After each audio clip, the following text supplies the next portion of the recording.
में भारतीय पे काफी स्ट्रॉन्ग है और भारतीय पे अगर देखें आप काफी समय से अगर देखें एक लॉन्ग की राय दे रहे हैं। अच्छा, अब कुछ और स्टॉक्स को देखिए जो कि अच्छा कर रहे हैं। गौरांग जी का व्यू आपने सुना और प्री अर्निंग और नतीजों से पहले किन किन स्टॉक्स को बाइंग करनी चाहिए। एनबीएफसीज में एमएनएम फाइनेंस डी हाई पे ट्रेवल करता हुआ, एलएनटी फाइनेंस को लेकर आइए, एक और स्टॉक जो कि एक सीरियस एफर्ट करता हुआ ऑन द हायर साइड अपने आप को अपने हायर ट्रेजेक्टरी बनाने के लिए। बायोकॉन एक एफर्ट कर रहा है लेकिन कुछ क्रिटिकल लेवल्स पार होने अभी, लेकिन मैं डिस्कशन करना चाहूंगा अशोक लेलैंड पे। आज ऑटो में काफी अच्छा खासा मूव है। राजेश जी, आपने एमएनएम पे एक पॉजिटिव आउटलुक दिया जिसमें आपने कहा कि भाई बड़ा एग्रेशन है इस स्टॉक में। लेट्स टेक अशोक लेलैंड 138.75 और ये पूरा का पूरा जो सप्लाई जोन था 25 नवंबर का जो 130 का लेवल था और साथ ही साथ 138 का लेवल था जो 22 नवंबर की कैंडल का लो, पूरा एब्जॉर्ब कर लिया इस स्टॉक ने। वॉल्यूम्स थोड़े थिन है, हल्के से कम है, बट आपका अशोक लेलैंड पे आउटलुक क्या है इस वक्त, कहां तक का स्विंग देख रहे हैं आप इसमें? ओवरऑल अगर आप देखें तो मारुति एक चला अच्छा और अशोक लेलैंड ये दोनों लीडर्स थे। और अशोक लेलैंड की अगर इन पर्टिकुलरली बात करें तो 140 का कॉल राइटर है, लेकिन मुझे लगता है इवेंचुअली ये निगेट हो जाएगा 140 के ऊपर। कहां तक मैं उसकी तरफ ध्यान दे रहा हूं, तो मुझे लगता है ये करीबन 145 148 के ट्रेजेक्टरी को चेस कर रहा है अशोक लेलैंड। तो यहाँ पे बायस जो है वो पॉजिटिव रखे, 140 के बाद आप स्टॉप लॉस को ड्रिल करें। This should be your strategy. So at the level of 138.85 आप बाय करें, बाय साइड का कॉल ले और जो स्टॉप लॉस रखना है वो रखे छोटा 137 का, क्योंकि उतना that will be more than enough. So 137 के स्टॉप लॉस के साथ लॉन्ग करें, 140 के बाद स्टॉप लॉस को ड्रिल करें, 145 प्लस का टारगेट लेके काम करें। जी, ये रणनीति अशोक लेलैंड पर सेट करते हुए राजेश सतपुते साहब, ध्यान दीजिए यहाँ पर ओपन इंटरेस्ट आपको ठीक ठाक तरीके से फिलहाल इजाफे में ट्रेड करता हुआ दिख रहा है। जोड़ते हैं वापस राहुल शर्मा साहब को।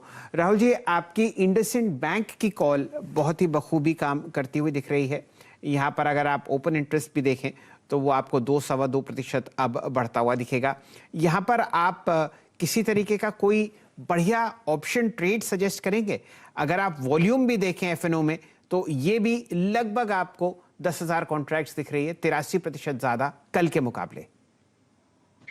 जी हाँ शैल जी, हमारा कन्विक्शन काफी बढ़िया है इंडसइंड बैंक में। अगर हम ऑप्शंस की एनालिसिस करें तो 950 का जो कॉल ऑप्शन है तकरीबन 29 रुपीज पे ट्रेड कर रहा है, इसे बाय करके चलिए। यहाँ पर रिस्क रिवॉर्ड काफी फेवरेबल दिखाई देता है। एट द मनी ऑप्शन के साथ जाएंगे यहाँ पर। आई थिंक यहाँ पर 20 रुपए का स्टॉप लॉस लगा के बाय करना होगा। टारगेट रहेगा 50 का, यानी कि क्लियरली 1:2 का रिस्क रिवॉर्ड दिख रहा है। और अगर कोई इसे थोड़ा होल्ड भी करता है तो मैं सरप्राइज नहीं होऊंगा कि ऑप्शन 50 रुपए को भी निकल जाए। तो यहाँ पर 1025 के लक्ष्य के लिए इंडसइंड बैंक में लॉन्ग में बने रही है।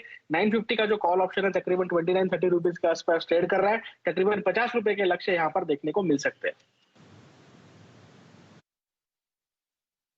इस ऑप्शन पर 950। जी हाँ शैल जी, जी हाँ शैल जी, मैं ही अगर आप देखिए इंडसइंड बैंक का अगर आप देखिए ऑप्शन निकाल के बैठा था। क्यों? क्योंकि देखिए अगर आप इस चार्ट को देखिए, जिससे हालांकि राहुल जी ने टिप्पणी कर दी है, आज इसने शैल जी 8 नवंबर के बाद पहली बार इसने अपने 50 डेमा को स्ट्राइक किया है।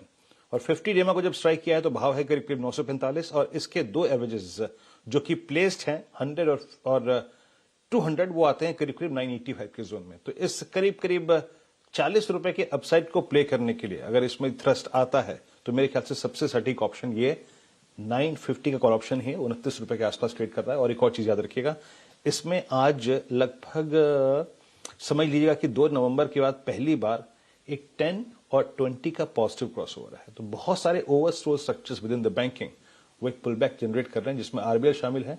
सिर्फ पुलबैक की बात कर रहा हूं मैं यहाँ पे, लेकिन इंडसइंड बैंक का पुलबैक थोड़ा सा स्ट्रॉन्ग और स्टेबल है। लेट्स ब्रिंग नाउ एसआरएफ आपकी स्क्रीन पर। एसआरएफ की कैंडल बहुत स्ट्रांग हो गई है। 2664 का प्राइस आपकी स्क्रीन पे डे हाई पे ये स्टॉक है। राहुल जी, एक बार फिर आपसे आपके पास आऊंगा। ये अब एक टिपिकल राउंडिंग बॉटम का ब्रेकआउट है और बहुत ही स्ट्रांग ब्रेकआउट है। प्रूव किया है इस स्टॉक ने, अगर आप देखें इस ट्रेजेक्टरी को पार करने के लिए अपने इसमें कोई ऑप्शंस का थॉट्स है आपके पास? लेट्स ब्रिंग 2700 कॉल ऑप्शन, 2700 की कॉल ऑप्शन को कैसे अप्रोच करेंगे? एक सेकंड, मैं इसका प्रीमियम निकालता हूं। एसआरएफ 2700 की कॉल रखिएगा स्क्रीन पर।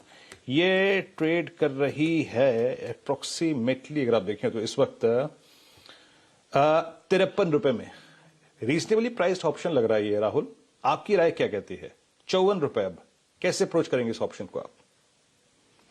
या मेटल केमिकल्स काफी यहाँ पर मोमेंटम में है और मेरे हिसाब से एसआरएफ में 2720 तक की एक इमीडिएट अपसाइड दिखाई देती है। मेरे से 2700 का कॉल ऑप्शन लिया जा सकता है। 53 रुपए के आसपास ट्रेड कर रहा है। छोटा स्टॉप लॉस लगा के बाय कीजिए। 40 रुपीज का स्टॉप लॉस यहाँ पे रहेगा और मुझे लगता है इमीडिएट बेसिस में 75-80 रुपीज तक के लेवल ऊपर में देखने को मिल सकते हैं। तो एसआरएफ में मोमेंटम ट्रेडर से ही बाय करे। ये स्टॉक ऑलरेडी चल चुका है लेकिन मोमेंटम जरा भी इसमें कम नहीं हुआ है। तो आई थिंक किसी को अगर फास्ट ट्रेड करना है तो यहाँ पर 27 का कॉल ऑप्शन लेकर एक टाइट स्टॉप लॉस लगाकर ट्रेड किया जा सकता है। जी काफी धमाके आपको स्क्रीन पर होते हुए दिख रहे हैं। डायरेक्टर साहब प्रस्तुत करेंगे आपके सामने सुंदरम ब्रेक लाइनिंग का चार्ट। 20% का सर्किट यहां पर आप इस काउंटर पर लगते हुए देख रहे हैं। वॉल्यूम और प्राइस एक्शन बहुत जबरदस्त तरीके से आपको बुल्स के फेवर में दिखेगा। आज बहुत सारी ऑटो एंसिलरीज आपको फ्रंट लाइन काउंटर्स के साथ बढ़िया मूव में ट्रेड करती हुई दिख रही हैं। लेकिन पहले नजारा देखिए सुंदरम ब्रेक्स का, ये 20% ऊपर है। वॉल्यूम कुछ खास नहीं है, लो बीटा काउंटर है, लेकिन आप देख ही रहे हैं कि यहाँ पर आप जो उच्चतम लेवल देख रहे हैं वो हम लोगों ने देखा था जून का। तो लगभग 6-7 महीने के उच्चतम लेवल पर आपको बहुत सारे काउंटर्स तेजी में चहकते हुए दिखेंगे। साथ ही साथ आप यहाँ पर डायरेक्टर साहब ऑटो एंसिलरी स्पेस में से दिखाइए वेरॉक इंजीनियरिंग, ये भी आपको 11% ऊपर ट्रेड करता हुआ दिखेगा। वॉल्यूम यहाँ पर 4-5 गुना अपने 5 दिन एवरेज के ऊपर है। आपके सामने बढ़िया मूव आता हुआ दिख रहा है। फिलहाल हरक्यूलीज हॉइस्ट्स में ये काउंटर भी आपको 8% ऊपर ट्रेड करता हुआ दिख रहा है। ये सब एंसिलरीज हैं कंपनीज की।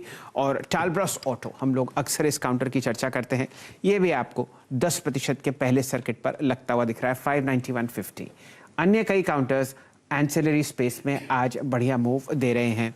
आशीष जी कुछ समय में हमारे साथ जुड़ते हुए दिखेंगे और चर्चा होगी नतीजों की, लेकिन यहाँ पर मानस जायसवाल साहब को जोड़ते हैं। मानस जी, मैस्टेक देखिए बहुत ही शानदार ब्रेकआउट आपको यहां पर होता हुआ दिख रहा है।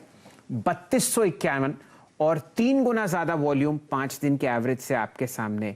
इस ट्रेड को एनालाइज कीजिए। ये आपको आईटी क्षेत्र की एक बहुत ही जानी मानी कंपनी है और आशीष जी इस काउंटर को बहुत पसंद करते हैं, लेकिन जिक्र पहले टेक्निकली मैस्टेक का। शैली देखिए, अक्टूबर से, मेरे ख्याल से अक्टूबर से लगातार 3000 और 3100 की रेंज में स्टॉक रेजिस्टेंस फेस कर रहा था, लेकिन फाइनली स्टॉक ने ये रेजिस्टेंस को ब्रीच कर लिया है। अगर आप डेली चार्ट पे देखेंगे तो वो वहां पर आपको एक inverse head and shoulder pattern भी दिखेगा। मेरा समझना है कि मैस्टेक अपने पिछले हाई जो कि 3650 के आसपास है उसको वापस टेस्ट कर सकता है। करंट लेवल से 400 रुपए की तेजी देखने को मिल सकती है। करंट लेवल पे खरीदारी करने की राय रहेगी। 3100 रुपए के नीचे आपको स्टॉप लॉस रखना है, जो कि पहले रेजिस्टेंस हुआ करता था, वही सपोर्ट बन जाएगा। और 3600-3650 तक के स्तर बहुत जल्द मैस्टेक में देखने को मिलेंगे। ये जो आपके सामने ब्रेकआउट हुआ है, आप समझिए कि ये उच्चतम लेवल की तरफ बढ़ता हुआ दिख रहा है काउंटर।